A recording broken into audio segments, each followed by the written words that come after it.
Welcome to the upstreamlife.com, a podcast that celebrates new age businesses in India.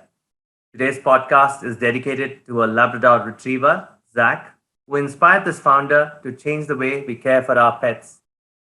The founder I'm talking about is Mohit Lalvani, and the brand that he owns is called Captain Zack. In 2016, Mohit was unable to find a good shampoo and conditioner for his beautiful pup Zack, who had sensitive skin.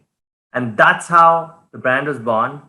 By then, Mohit was already a seasoned entrepreneur. He had put his 3 decade long personal care and pharma experience to use, which led him to formulate a non irritant, gentle, and pH balanced shampoo for his puppy Zack. And the rest is history, of course. I have Mohit with me, who's also a good friend.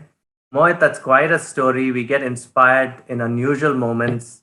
Uh, Firstly, my condolences for Zack, who has just left us, has departed us. But lovely memories that you have of him. Thanks, Vishal. Yeah, it is. It's a beautiful memory. He passed away 2 weeks ago, and we still think of him. Of course, we will. I will never forget Zach, and he's left behind a legacy. So, a lot of pets are going to benefit with what I have done for Zach, which basically is for all the pets of the community as well. And he's still very much in my life because his ashes are in my terrace in a plant, and that plant has blossomed so beautifully. And Zach is still there in my life. Thanks, And Vishal. Zack has changed all of us as well. My golden retriever personally benefits from Captain Zack's products, and we have Zack to thank for it. Mohit, but I want to quickly go back to a backstory that a lot of us would love hearing on this podcast. You know, you've been a scientist, you're also a doctor, and I wanted to hear the doctor moniker. How did that come about? And you So that graduated 1985, didn't you? In Yeah. Bombay. I think at the Campion School. You were also at the Campion School at the time. Yes. So 85, I graduated from Captain School, did my ICSE. Then I did my 5 years of college, which is, junior college and the Bachelor of Commerce. And that's probably the only degree that I have right now. Uh, in a sense, I'm now also a doctor, honorary doctor of philosophy, Yeah. which I've just completed during COVID. These 2 years of COVID, in fact, allowed me to do a lot of new learnings. So I did a Harvard course of management and MBA online. And I also did my PhD in philosophy for 1.5 years, and I managed to become a honorary doctor. So that's That's it. But interesting. but That's an but back to interesting my title. That's an interesting title. I mean, I'm glad. I mean, at that age, you were also studying. It's phenomenal, right? At COVID, a lot of us didn't go back and study. We kept watching Netflix. That's very inspiring. We'll get back to that title. Yes, going back to 85, 89, your formative years. Did you own a lot of pets at the time? Yeah, I have had pets. So I'm 54. I've had pets for 50 years of my life. So I've had half century with pets. A lot of dogs, now lots of cats as well. I've got 6 cats in my house. And so in fact, during COVID as well, I'm going to just keep jumping back and forth the years because we're Please, talking of please. pets.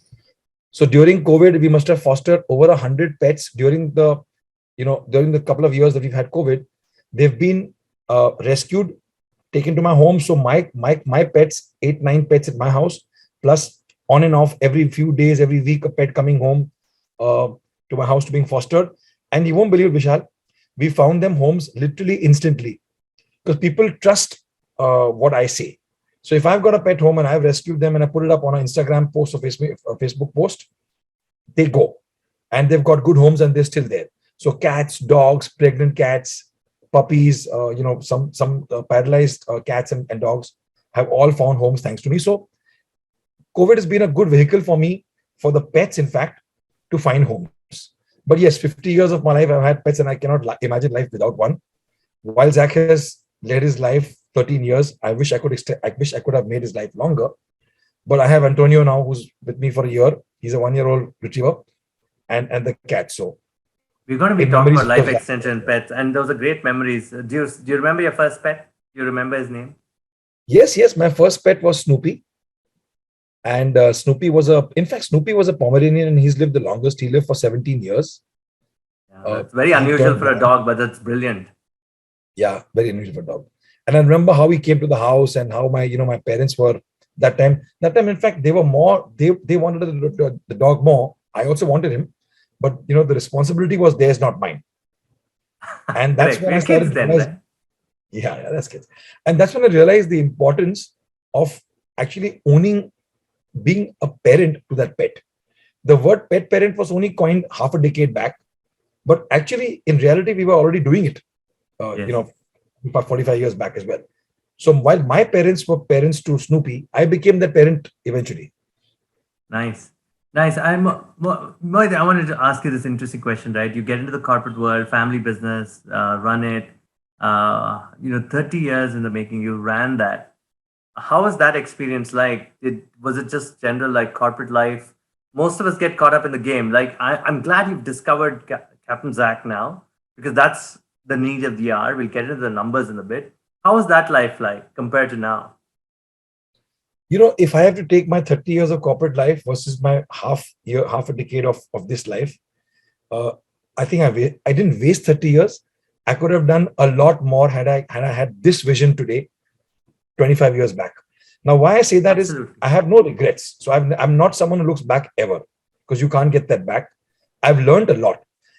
And better late than never, probably in my mature years of my life, I'm 54, like I said, that these next 10 years are going to be very robust for me. I've learned so much in terms of life, then I'm going to put whatever I've learned in my corporate years uh, back to my pet industry. But I'm never going to go back to the corporate world. That's one thing I can say. You're recording this, I know for a fact. I'm always going to be in the pet industry. I have immersed myself in this industry. I am cemented. I am here to make pets live longer. I don't want to have a jacket, a suit, a tie, a bag to go and meet people. I want to be in my kids' torn jeans and go into shelters, go into cafes, go into doctor clinics, go into retail stores, pet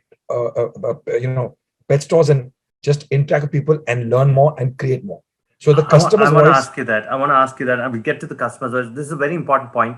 A lot of young people want to do what you're doing at this age, right? Would you advise them that, in your younger years, how we were, we could be rebellious. We want to change the world. Would you say that set aside a little bit of cash to actually go ahead with your dreams? Would you think that's important? Or go ahead with it anyway if you're good at the subject? Something, cash today is commodity. Yes. So whether you save cash for your dreams or you don't save cash for your dream, if you have a dream, cash will follow it. Okay. That's a brilliant point. You were talking about the customer service required to build a brand like this. How did that happen? So the only message that I would want to pass on to all the listeners, Mhm.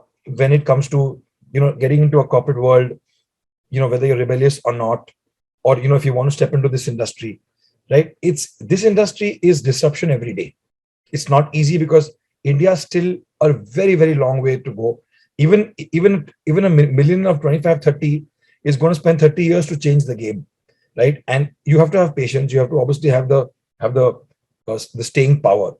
But I think what is important is taking small steps which lead to big steps. And when I say small steps, I mean is that you have to hear the customer's voice because the customer does not know what they're getting out of their pets, what the pet needs, what the pet would want to have. And therefore, with every pet parent that I speak to, which is my customer, potential customer, right? I'm learning, I'm making a note of it, and statistically, that number being from one will eventually become 100,000. But it's the customer's voice that is going to allow you to make products for the pet, because Yeah. you might say, okay, there's an inherent problem of certain things that pets want, but that's your voice.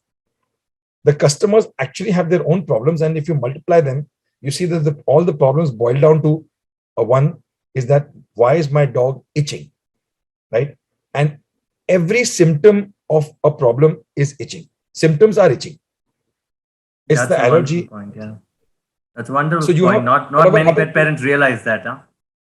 no, they just think that okay, itching may be something else, but they don't realize that when your dog's itching, there is a problem. Wow. Yeah, like you said, going back to your point, you wish you had this idea 25 years ago, but you don't dwell on the past. Uh, how did how did Zach trigger these moments for you? I'm very curious. You had him for 13 years. How did he trigger that? I mean, in 2016, he must have already been about 7 years old at the time, perhaps, right? Yeah, Five yeah, or yeah. 5 or 6, perhaps. I don't know. How did Seven, that seven. trigger moment happen for you? And for you to leave that world that you built for 30 years, that must have been something else, right? A lot of people would have said, Mohit, you must be really wonky to be saying, I want to go do this for my pet, right? But what had changed by then and how did it trigger it? So Vishal, I sold my business in 2015. I made a lot of money. And I also realized one thing that, very often there's a pleasure of making money, but there's a pleasure also of doing something good with that money, right? And I had my holidays, I had my luxuries, I had my cars, I had my phones. Beyond that, what more, right? So I was looking at what could be, how do I best use my money and put it to a good cause. And honestly, at that stage, pet care was not on my mind. So it was not that I sold my business to do pet care. I sold my business to put my money into better use, or something that I could do with my 30 years of learning to better use. It was eureka moment when I saw Zack itching one day, and I realized that, he's been itching a lot. And I looked back at the few days before that, and I said, why is this guy itching? And all I realized was that because I had the expertise in the beauty care industry, dealing with ingredients and chemicals and, some synthetic, some natural, I thought, why don't I make a shampoo for Zack and just play around and see how it is? And that one shampoo today, when I made for Zack, it worked wonders. I gave it to other pet parents. It worked wonders on their pets as well. And the rest is history. And that's how Captain Zack was born. Did you do this in your lab? Did you take a couple of chemical samples from your lab and start experimenting with it? Was that something that you did? What's the basis of the compounds? You test it on a cell base somewhere, or how does it work in a lab kind of scenario before bringing it out on Zack? So first of all, it was made in my lab. So I have a lab that does formulation and development, basically a research and development lab. So we made it there. Now, very often when you make a product, or not very often, when you make a product, it's made in theory. It's like a recipe, right? But you got to try it on somebody. So for me, the part of trying, right? I did not try it on a dog because animal testing is banned, right? And in any case, animal testing is banned even on beauty care products, right? So on pet care, it's worse. So what I did was I took it to a lab where I got it tested on sensitive skin of humans. Typically, a dog has a pH of 7, which is more alkaline, and humans have pH of 5.5, which is acidic. But humans that have got very sensitive skin, who are prone to products, they're prone to itching due to application of products, their pH is about 6 to 6.5. So it is more alkaline than a normal human skin. So I got it tested on those sensitive humans' skin, real skin. The option also, and it didn't irritate their skin. So I could presume that it won't irritate a dog's skin as well. Now I could have also taken it to a lab that does 2D skin and 3D skin, which is skin grafting. You have the skin of dead animals, which are still have life if you get them at the right time. But that's still not as practical as getting it done on human skin, where you can actually get a feedback from a dermat checking it and physically seeing whether there is redness or not. So that was one proof that we did. And that was a good proof because, with the products that I use, I did make one very, very harsh shampoo just because I wanted to check if even making a harsh shampoo, does it cause redness or not on sensitive skin, right? And it did cause redness. And then I took that as a benchmark and I kept tapering down the concentration of the shampoo till the point of time it didn't cause redness. And I stopped there. So I did several trials. And with about 6-7 iterations, I came up with the right shampoo. That's interesting. So it's different mathematical models. Did you write down the statistics of each of them at every given theoretical moment? And obviously you tested each of them. You're saying that pet parents must be aware of this, that the sensitive skin is the pH level, which is 7 in terms of dogs, right? And most of the shampoos that we buy for pets don't show that. No, so actually all dogs by default have sensitive skin. All dogs. Yes. Right. The reason is that typically a dog's top layer till the last layer is only 3 layers. Right? Whereas we humans have got 10 layers. Okay. And that's why our skin is acidic and theirs is alkaline. So by default, they have sensitive skin. Now imagine you're using a human shampoo, which is as pH of 5.5 to suit your skin on them. You're already creating a problem in the dog's life on day one. Okay. So by default, they have sensitive skin. So your products have to be made for sensitive skin. And then there are dogs that have actually got sensitive skin, which are considered, like, for example, pugs. Okay, correct. Right? All pugs on day 1 and on year 10, they have the same sensitive skin possible. Wow, and old dogs of 8 years onwards. So Zack classified in extra sensitive skin.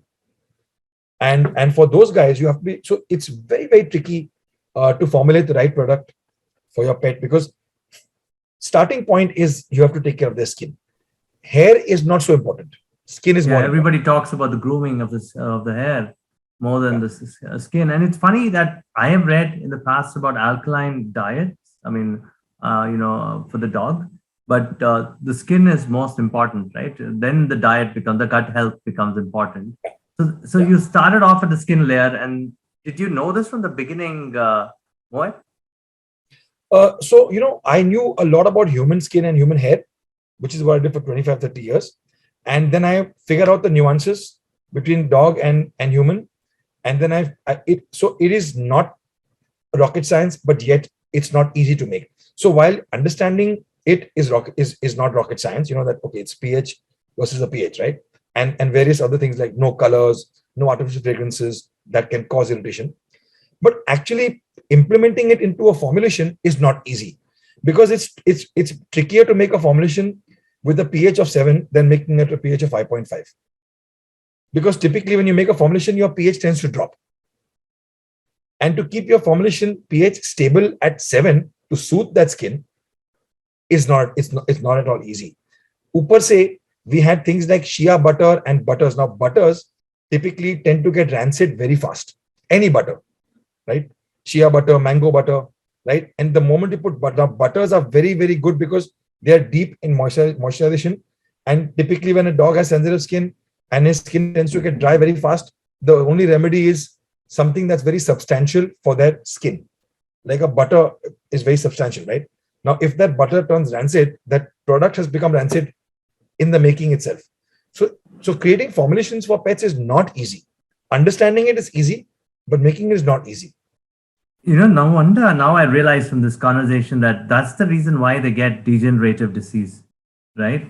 Yeah. Because of the pH levels going up. Isn't that the truth of it? That's the reason they degenerate fast. I don't know, but degeneration as such, I think that's also to do with the conditions and everything put Yes, together, the lifestyle probably as well. Because yes, absolutely. Lifetime too. Right. even dogs have a lifestyle problem, pollution. In fact, one of the reasons again is biggest problem is pollution for the itching, right? So you have to also understand that everything boils down to, if it's like fever for humans. If you have a fever, you need to find out whether you have malaria or now COVID or you've got something else, or you've probably got something as cancer as well. It's all triggers with fever. You don't even know how scary that is. For them, the equivalent to fever is itching. So if you and the solution is that why are they getting itching? 90% of the times they're itching is because of ignorance of hygiene By the for the pet pet. parent. Yeah. And then at least it triggers one thing triggers the other. Okay. People talk about feeding alkaline waters and all that. Is that a good thing to help the skin at this point of time? I mean, just as a start Not for for pet not, parents, no? not so much for pets. Wow. Wow. There's so But much I science think out there that, I mean, it's interesting, Mohit. I mean, there's so much science out there, you don't know who to believe because pet care is dominated by 3 or 4 corporates. yeah. And there's a lot of experimentation going on. And I want you to talk about that. And that's where you come in, right? I'm also fascinated that you actually took on the biggies in many ways. People who are already established in the shampoo market. The guys are always promote. I mean, when I go to every Kirana store, they're promoting these shampoos, saying, "Hey, it's good for your dog skin." It's almost like how we consume medicine in the pharma sector, right? Yeah. How did you decide to take them on with the because I see a lot of transparency and belief in the way you speak. How Yeah. did it begin? So, how it began is because of my experience in the beauty care. Like I said, I went to a shop, and this happened before I met Captain Zack as well. But it still didn't strike me to do it. Uh-huh. But whenever I sent my servant, she used to go to the shop and say, "Kutte ka shampoo lao." Right? So imagine now, when you technically sometimes you even abuse sala kutta, not a dog, you abuse humans. Ye to kutta hai. The way you talk is like kutta is a bad word. So kutte ka shampoo matlab, is just something made for the roadside guys, Yeah. And therefore, the shampoos, for example, I will not take the names of the incumbents, but we know who the incumbents are. Yeah. All these Absolutely. guys have actually made kutte ka shampoos, right? While they do have human shampoos as well. So the disparity between a human and a pet, which is a dog or a cat, we're talking of cats as well, was such a big disparity that I just thought that when I when I actually wanted to put my money to good use after selling it, a thought did cross my mind right? But I didn't feel. Sometimes what happens is the moment strikes you, right? So a thought crossed my mind, and I said maybe I should at some stage, because I can, but I didn't think that I could. I didn't think I could do it, and the reason is not because I was scared of anybody else doing it before me. I just felt that how would I be able to penetrate in India when people say it's a kutta, right? Yeah, the And when sociology of it is interesting. Very interesting. Yes, that's the first thing you'd want to ask yourself. Will they accept something like this? will access me, yeah. And of course, for me, I have the luxury of time because I sold my business to do something new. I mean, when you do something new, you always know it's going to take time, right? So I figured that I do have the time, but is this the right thing to do? And of course, I typically have a habit of failing fast. So I knew if I do something in the pet industry, I am going to fail. And then if I fail, should I abort it? And the answer was I don't want to abort something. So obviously, my mind had to change. And that, like I said, that Zack's moment was important for me to create that. And then What was the first few months like? I mean, you took the shampoos out. I know you have many brands now, many sub brands, not sub brands. Let me say many SKUs in the portfolio. The first 6 months, did you do D2C completely, or did you sell them in retail stores at the point, or was it a combined distribution? Because you already knew how distribution happens in India because you come from the lifestyle and pharma industry, right? So how did you go about it? So what I did, Vishal, was I spent my first 6 months personally going to retail and vets Yes. with the product, and I was shown the door. Chalne wala nahi hai. Your bottle is too small, 200 ml. You're very expensive for that price, and your bottle is white. It'll get dirty on the desk, on the shelf. So I In fact, took I still rejection. get told that. In fact, I still get told that because I want to push other brands. You know what I mean. But you're right. That's a challenge for that they look at. But how did you overcome all these? Go on. No, so first of all, you have to embrace rejection, right? If you don't embrace rejection, rejection is learning. It's feedback, right? And if I was successful on day one, I would not have built Captain Zack today. It would have been a failure. I would have shut it down today.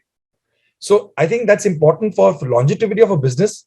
You have to go through years and years of learning, experience, and failures. So I think embracing that was good. Learning from that was good. But also, what is important was to make changes. But more important than that is sticking to your guns if you think you're right. And that doesn't mean that you have to be tenacious. That means that you have to be firm in what your beliefs are. So I was firm that I'm not going to bring my price down. And the reason is because I couldn't afford to bring it down because my product quality was such, I needed that price. Number two, I was also very firm that I'm not going to change my product, the product, the personality of the product, which is quirky. People said, barking up the tree kya hai? Excuse me, please, kya hai? They didn't understand the lingo. And I said that at some stage, I knew at some stage, the Gen Z, the millennials are going to like this. So I stuck to my guns with a couple of things of not bringing my price down, not bringing my personality down of the brand. And that personality, by the way, belongs to Zack. So Zack is a quirky guy in his own way, right? He's a very funny, quirky guy, humorous guy, but yet he's a very serious guy. So the product is very serious because it does its job. But, with a little bit of humor and fun, that's how Zack was. So I said, I'm not going to change these two things. But what I did change was I changed my offerings to them. I gave them a better price as an entry price. I gave them better discounts. I had better commercial terms, which with small intervals of 6 months, saying 6 months later, when things get better, we'll change them. So obviously, I had to part with some amount of the profits that I had probably kept, but it got better and better and better. And to be honest with you, with a 60% margin in those days, I'm down to 40% now to them. So I've gained that 20%. But what I've done is I've gained the product being placed there, the acceptance of chalo rakho, dekha jayega. That I'd agree. They give you good placement. Some of the bigger ones give you good placement. I've seen that. I agree. So that it's a whole business of negotiating their problem then. Their problem is margin. Yeah. Jeff Bezos has a statement, right? Your margin is my opportunity. So that's all it is, So you have to give them. So if you give them an extra margin, that's the opportunity for them to make more money, right? Which I did. Absolutely. And today, luckily with some of the distributors, I am now calling the shots. Just for our audience, how many distributors are you available at that, and how many stores in India? We are at about 12 distributors across the country, so 12 states, and we are at about 5,000 plus outlets. Yeah, but guys, you can also go to captainzack.in, which is where you can order these plant-based natural extracts, paraben free, right? And there's no artificial fragrance, right? You guys could just go check out the website and order there too. Correct me if I'm wrong, right, Yeah, yeah. Mohit? So instead of artificial fragrances, there is some fragrance, and that's the essential oils, as you mentioned, natural Got it. extract, right? So these are essential oils that actually are sort of binary in action. One of them, in fact, is that they actually smell good, and number two is that they perform. So essential oils in a certain dose are allowed to be used even in pet and human, and they actually, for example, lemongrass, right? So our paw butter is lemongrass. Uh, the reason is because lemongrass repels ticks and fleas, and ticks come from the paws first. So if you apply lemongrass and you apply paw butter on your paw, and you're taking for a walk, the tick will get scared to come up. That's an interesting fact. And I mean, how do you build these brand narratives, right? I mean, did you look at these natural elements like the extracts that we talked about? That these elements like lemongrass will deter ticks. How do you know that? So this is the thing that I did, Vishal, when I spent my time between human care and pet care. That entire one year of my research was, first of all, not to use any fragrances, and then what, right? So then essential oils, and then essential oils that actually are functional and have efficacy in it, and that's how I did it. So then I started looking at ticks and fleas, and it's not rocket science. It's available on the net, Google. Then I did trials. In fact, a lot of trials happened on me as well, right? So for me, the trials were more aesthetic trials, whether it's substantive, whether it's spreading well. So I could use it on my skin and check spreadability, substantivity. But efficacy, of course, was on had to happen on pets only, but it happened first on human sensitive skin as well. So Right, and who did the designs? Those beautiful designs, those red and lightly orange yellow kind of a feel. so we Beautiful, have beautiful design. Was it you who conceived it? Was it a design house? it was a design house that helped us obviously in the start, fairly very creative, but the whole idea stemmed from me telling the design house that I want the product to be exactly Zach's personality, right? But the guy who's in the product is Captain Zack. Yeah, So I can Zach tell with the is, quirky names. What's up, pup? All those kind of terms have been used, right? Barking up the tea tree and all those things that you've used. It is, and it shows a dog that's quirky. It's an yeah, interesting thing on the brand DNA being brought out. Somebody has done a wonderful job at this. yeah. And now we've launched foods a couple of months back, because the second biggest problem is their diets after skin. So Correct? skin is the first biggest problem, then hair, somewhat equal to skin, and then your diet, right? Which is equally important. But the thing is that diet still has, you can vary your diet, but you can't vary your skincare regime, because skincare directly impacts the dog's sort of feeling lively, or the dog's living. Now, when we launched foods, we launched two kinds of foods. We launched one kind of food rather, but in two variants: chicken and paneer. And I mentioned to you, paneer, in fact, is very good. It's a novel protein that is actually for hypoallergenic dogs that are allergic to something they don't know they're allergic to. But paneer is the solution for all those things. And we call these pulaus. So Yeah. there's really real chicken pulao and very veggie paneer pulao. So these again are quirky, and it shows a very nice caricature of that Captain Zack sitting with his stomach looking nice, and his mouth drooling, and food coming out of all over the place. So he's happy. And this is a kind of a cuisine that we have, which is called ready to eat. So the pet parent just cuts the packet and puts the food in, and it's exactly like your pulao you see in a restaurant, but well compiled, exact with all the nutritional benefits, with protein, carbohydrates, and energy for a pet, Is depending it on your breed. available in your website today? It's available on everything, our website, Amazon, and the 5,000 stores that we have also. What we're launching next now, right now in the making as we speak to you, is something which is India's first of its kind, and you're the first to know it, is something which is called ready to cook. Now, why we did this, I remember telling you that customers' voice. I talked to customers and pet parents. A lot of customers said, we welcome you bringing us ready to eat meals, right, for Captain Zack. But I like to cook. I want to participate in my activity of making for my dog, my pet, I love it when he's hanging around me. He's jumping, waiting for it to happen, for the cooking to happen, and it takes me 2 hours. So I've got the solution. I've got something called ready to cook, which is 3 minutes. It's basically food that's cooked but dehydrated. So when you want to cook it, you cut the packet. It's vacuum packed. Put it in 300 grams of water. In 3 minutes, it's boiled. 4 minutes to cool down. In 7 minutes, you have 300 grams from 75 grams of vacuum. You go back to 300 grams of food that looks like khichdi. Okay. It's more loose than pulao. And then what the pet parent feels like doing is they say that my dog likes to eat broccoli or carrots or whatever. They sprinkle their own things. That's the feeling of cooking for your pet. So there's ready to eat and ready to cook. And both will have a chicken version and a paneer version. So that's what we are doing new now. Okay, just like a human body where they talk about gut health and mental health are related, would you say dog skin and the gut actually increases, better skin and gut increases its life cycle? 10,000%. The dog has no other problem. Dogs very, very few dogs, about 5% of the dogs go through stress, right?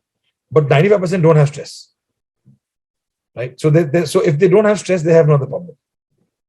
Interesting point. An interesting point. I mean, so much to sink in here, Mohit, the way you looked at things. How do you want to go about doing this? Is it an app? Do 40% of your sales come from your website today or your app? How does it work? Are you going to focus more on distribution? Are you going to have your own manufacturing setup now? How difficult is it to find vendors who manufacture these kind of products at scale? I'm also thinking if you can do this for India, I'm sure this can be exported too. Yes, we have started the exporting to Amazon.com. In fact, right now we are all available in US, Amazon.com. But right now, fortunately, we've got our hands in both. So we are an omni-channel brand where we are offline and the online platforms also. And in fact, it's 50-50. Very interesting. So we are exactly half offline, half online. Within online, we are available on all platforms of e-commerce platforms, marketplaces, and CaptainZack.in. So it's not an app, no app yet, right? No app yet. I don't know whether apps is the right thing to do because apps normally. So I feel an app to purchase may not be the right way forward because right. Absolutely, I agree with you. But an app to educate, an app to build community is the right way forward, which I probably want to do. Mm-hmm. And if I have an app for community and education, then obviously the e-commerce will reside there, right? So the 3 C's of content, commerce, and community would reside in an app. Right now, being more commerce and of course content within the commerce, I think my website is good enough for it to happen. And it's good if you go on the website on your internet, it's fairly easy to buy and it's a good process and it's a very easy process to buy on the website. And it's on Shopify at the moment, or you built your own stack?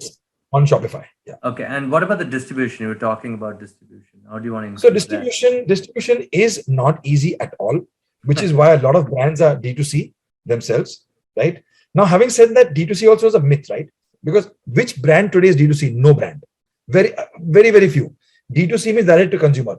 Every brand starting D2C then becomes into a Nykaa, goes into a Amazon, goes to Flipkart, and that's not D2C, right? So having said that, for us, it's important to classify. We are in all online platforms, including D2C, and we are in distribution. I value distribution as much as I value online platforms. The only problem with distribution is your working capital is your block working capital. Yeah. Because your cycle that you have to manage. The manager. And what is the credit period? I mean, do they pay you based on a cash and carry model, or do they say that, look, I'll give you on a credit that, okay, send me some inventory and it's on a consignment model, is it? So wherever I have, so we don't have with anyone with consignment models. No one. Nothing is consignment. With all my 12 distributors, it's credit because I know them now. And anywhere else, I don't have a distributor or I don't have manpower or feet on the street. It's cash and carry there. Okay. That's obviously a much smaller portion of the sale. All right, I agree with you. And this is interesting right now. The food part of it, will it have Captain Zack as now launching a sub brand, or will it be Captain Zack Food? It's Captain Zack Food only. Okay, and the first one is obviously paneer and chicken for you. What can we expect? Ready to eat. Sorry. ready to eat. When can we expect more from this? I mean, is it on experimentation phase, early adoption? How's the brand panning it out? We have got 85 SKUs lined up for 2022 in the nutrition umbrella. So treats, probiotics, prebiotics, broths, ready to cook, ready to eat, mutton, turkey, exotic mahi mahi, and Okay. various stuff. Do you have the vendors who can ready this from the butchery to curating the meat? It's is it going to be artisanal in many ways? It is going to be artisanal also. Some of them will be artisanal. And we're also tying up with a few celebrity chefs cooking for the pets. Okay. Wow, that's interesting. Now, a little bit of the sociology, right? India is so vast, different folks, different strokes, different income groups, different communities, tribes, religions, right? And each of them has a mythology of the dog. That's how, right? Yeah. Or a pet, let's say cats also in many cases. How do you tend to handle the economic strata? Because that seems to be easiest. People today get to understand the fact that they have to do more for their pets. Some of them going to an extent saying, we like our pets better than our children, or we don't want children, we like pets. Everything's okay. You've been a parent you've got two kids, I guess, and I'm guessing you have to let me know. I forget. And you've also been a pet parent. How do you balance the two and the sociology of the whole thing? How do you want to translate that into saying, I have products for every segment and every type of society? Just go take care of your pets. I'll tell you So why I'll I'm answer that. asking you this question, because you also have an adoption drive. I want you to sync that to the adoption drive. Go on. Yeah. So the adoption drive. So recently, a month and a half ago, I adopted a stray puppy called Spot. His name is Spot, and actually he belongs to my building where my office is. And his owner is a vegetable vendor. He sells vegetables and fruits. And I saw Spot being tied to a tree. And when I was driving my car into my compound, and I didn't notice him before that. So I just happened to play with him, and he was really cute and playful. So I told the owner, can I take him to my office, which is right there. I took him up, and Spot became the limelight of the office, in fact. So, he became like people who didn't have dogs or didn't have pets. And of course, Zach used to come to the office. Antonio comes on and off. Spot came the first day, and Spot started coming every day. And then, Spots become the life of everyone in the office. And you won't believe it. Two people who really are getting a salary of 35,000-40,000 rupees a month, office boys kind of salaries, they've gone and adopted puppies because they saw how loving Spot was to them. And this is all in the last 1.5 months. But and of course, they have the luxury of taking Captain Zack from me at subsidized rates, products, right? Prices, because it's there. Some returns that come, I give it to them. But it's all fresh and good stuff. But how do I cater to all demographics and all people of all different kinds of tiers, cities and villages and hamlets? In fact, it's a dream of mine to be in every hamlet of the country. And I really say that because I have visited a lot of villages myself in the last many years, in spite of before pet industry as well. And I've seen that there's a lot of affection, there's a lot of family feeling, a lot of belonging. They really care for their families much more than probably we do, right? And that's because we have a lot of other things that bother us, probably stress, the rut of making money and then too much of that. I think those guys have more simple lives, and I've seen that every home or every village that I've been to for social service work and wherever I've traveled in highways, I've stopped and seen people of. I have chai on the street sometimes. You always see a dog hanging around there, right? And these are unaccounted for in terms of the population of pet parents. You say 25 million pets, it's double probably because these guys also have pets, right? And obviously, I'm not going to reach there so soon, but then there are ways and means of educating them because today there are 1 billion phone connections, right? And they all have access to internet, right? And they all know that it's a dog, and they all know ki shampoo to karna hai in some way. All they all know khana. So for them, it's important how they understand and how they get educated. And for that, obviously, I'm trying to do whatever I can. I'm raising more funds right now. I'm right now in the middle of a large fundraising as well, because the more I have to talk and the more I have to speak about it, you're just throwing money to speak. Yeah, It's this is one of the conversations I didn't want to bring the funding into place. I don't want to talk about it is because Perhaps only question is, if somebody who's as passionate as you, I hope you have complete control of what you're doing. Because it's your philosophy. Because you know how PC Capital works in many ways, right? They may just take over your brand and convert it into a popcorn kind of a brand. You wouldn't want Yeah. that. So I'm not going to do that. I have got offers also sometime back through this last 6 months or 8 months of me looking for funds. And obviously some biggies have come in, but I know for a fact that after 2 years, it will become into a mass market brand, and I don't want that. So I have said no clearly. I have the money to fund my own business. I don't need the money, in fact. No, that's well said. And I'm glad of that ethos. I want to ask you, I know 11:45 we have to break, and the thing is, I want to know about increasing life cycle of a pet now. I want to get into the science of it. That's your pet project and you want to do it. How do you want to go about and do that? So the answer is extremely simple, right? What I can do is I cannot extend the life of your pet living, but I can extend his life of him being happier till he's alive, right? And that actually, Zach is the prime example. From the age of 7 or 8, his itching, I actually helped him get better with my products. So till the time he passed away, he was quite comfortable. But if I had not done that, this would have got so progressive that he would have lived to 13, but with major problems. So while you can't extend physically the life of a pet, or maybe you can sometimes as well, you can actually extend his life from, so the average age is 12 to 13. That's the average, right? But when a pet starts getting old, is give and take 7 to 8 years of age, a pet starts getting old. Your retriever already starts panting when he walks. He does. He used to Yeah, walk till about last year. We used to go for 2-hour walks and he would enjoy it. Obviously, I'd carry water with me. And now it's like, I don't want to go anymore. Your pug is getting old at the age of 4. Yeah? Your Shih Tzu starts getting slow at the age of 7 or 8. Your German Shepherds and all these guys start losing their sense of hunger and their sense of their one man or whatever they are in terms of their breed.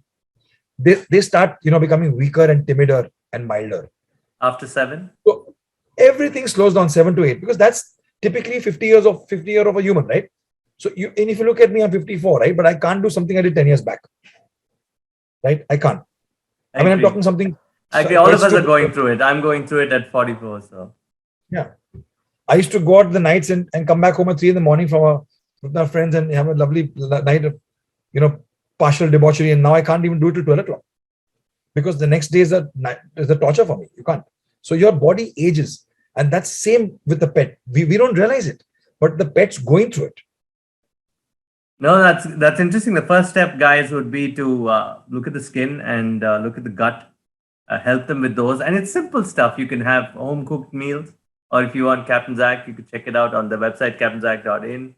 And I wish you all the best in this journey. It's going to be a long one, but a beautiful one, and I'm looking forward to a lot of content. You helped me with my pet parenting, and I've enjoyed that myself now that I know that. But I didn't know the itching was the beginning of something that could be leading into several other diseases, perhaps. I wouldn't know, but now I'm going to go change his diet a little more. I was happy chatting to you. I want to ask you a couple of questions on technology. Like I said, do you still work with startups I don't see many pet care startups, right? So what bothers me a lot more is about, we are solving the problem more from a corporate perspective of saying scale, but we're not looking at the biology of it. Do you think that should change? What kind of startup should approach you? So it's very difficult to answer a question of what kind of startups are approaching. But let me tell you one more thing that I'm doing is I'm mentoring 8 startups, pet startups, as we speak. Right? Most of them are complementing what I'm doing at Captain Zack. Some of them are even competing with me. But what I'm looking at is that I don't know how AI can help, but I'm also looking at startups that can actually bring in balanced nutritional food, or balanced ways of calculating what to eat. There are technologies of when your dog eats, how to measure the food and the right amount of food. So that's there is a changing, there is the evolution happening there in that industry as well. So it's not just making a recipe and giving it to your pet. It's making it, measuring it, weighing it, and then giving it, Yeah, testing it so also. so that's what you're going to be doing going forward. While working with you, you want people to understand the science of it and spend time with you to actually build things that you need, right? That's important for you. That they need to have the Yes, core science in place. correct. And I also believe in that, if this industry being small and snug in its own way, if you don't allow your peers to grow, you're not going to be able to grow as well. So rather than being a dog in the manger, you sort of just expand your thoughts and say, let's all grow together. There's a time to fight with your competitors, but the time is not now. Great. My last two questions to you. So, startups, by the way, you said you can contact him. Write to me on LinkedIn, and I'll ask Mohit if I can connect them to you, and I'll make the bridge. Don't worry about that. Pet care is the future because I simply think there are 3 crore dogs out there in India, right? Yeah, yeah. And Three plus, that's a not ratio too of what much. 3 is for every 30 humans. There's a dog kind Yeah, of thing, right? that's right. Right. Okay. And how many of them in pet homes All are or pet. at families? One These crore are of all, them. yeah, easily more than a crore.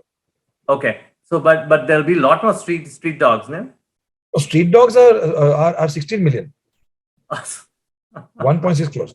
a lot. That's quite a lot. So yeah, All these, that's all these are domestic. These are all pets. We're talking of 3 crores pets, yes, and 1.6 crores is streets dogs, which are not yet home.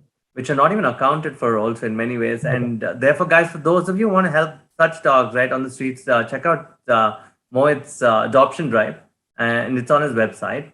Uh, my last two questions to you would be this, right? What is your guide to happiness? I mean, I know you've achieved quite a lot in your life and you're well settled, but what is your guide to happiness? My guide to happiness. Yes.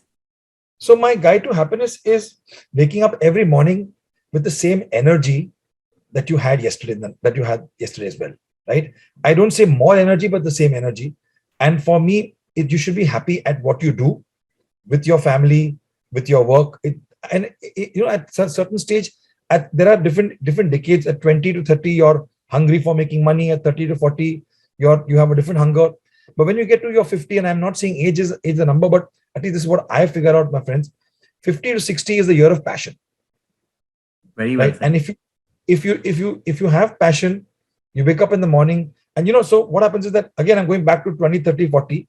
There you spend more time being dedicated to what you do. 50 onwards, you spend more time being devoted to what you do.